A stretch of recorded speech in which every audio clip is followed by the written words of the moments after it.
Every day, millions of people around the world shop at stores spending their hard-earned money. But how do people decide where to spend their money? Well, that's where marketing comes into the picture.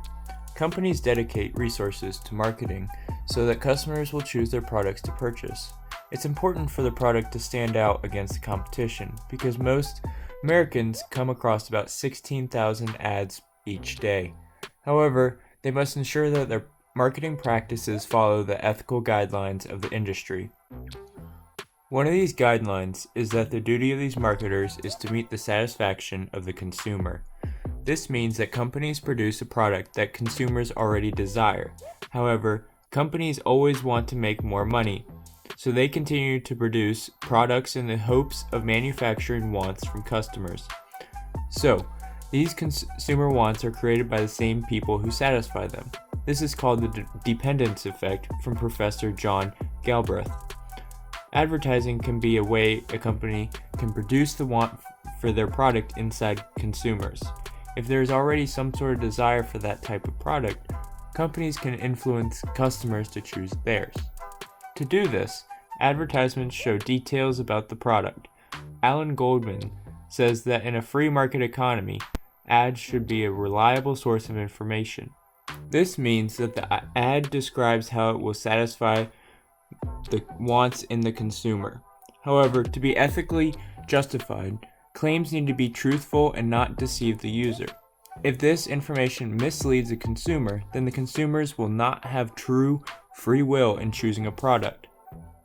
In addition, advertisements sometimes depict that products will fulfill unconscious desires, such as fame, fortune, and love. Marketing agencies know that. As Leslie Savon puts it, we as consumers don't buy products, we buy the world that presents them. This is a tool used to stray consumers' attention away from the actual product and more about the experience you have by buying it. This can be displayed in commercials by people partying and enjoying life. One company that has been in the hot seat for marketing practices is Juul. Juul has been making e-cigarettes since 2015 after splitting off from Pax Labs. E-cigarettes were originally made so that smokers would have a healthier way to inhale nicotine in an attempt to quit cigarettes. However, Juul has been accused of targeting non-smokers to become addicted to nicotine through vaping. Even worse, their marketing scheme is geared toward young consumers, including those that are underage. This strategy is clear through colorful ads such as these. Juul focuses on showing young, happy, good-looking users instead of facts about the product.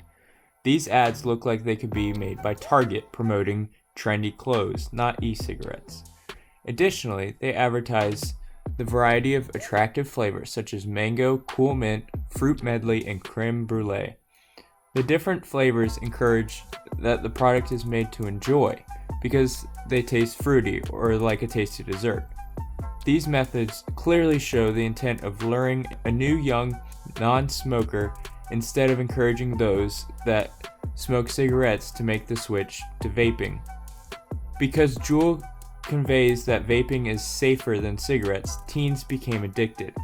This is why Juul is being sued by multiple states, including North Carolina. Juul used techniques first used by big tobacco industry to convey relaxation, freedom, travel, and sex appeal. None of these things actually are provided by Juul, but as Savon says, it's marketing the world that is presented by buying the product. This is why these sort of ads are banned for tobacco companies, but as of now, it is legal for e-cigarette companies. This does not mean it is ethical though. As Galbraith would say, Juul should only supply the desires of the consumer and not create the wants. These advertisements create not only unneeded, but also dangerous desires in consumers. Because there isn't nearly enough information about the effects that vaping has on the body, Juul should be cautious about their claims.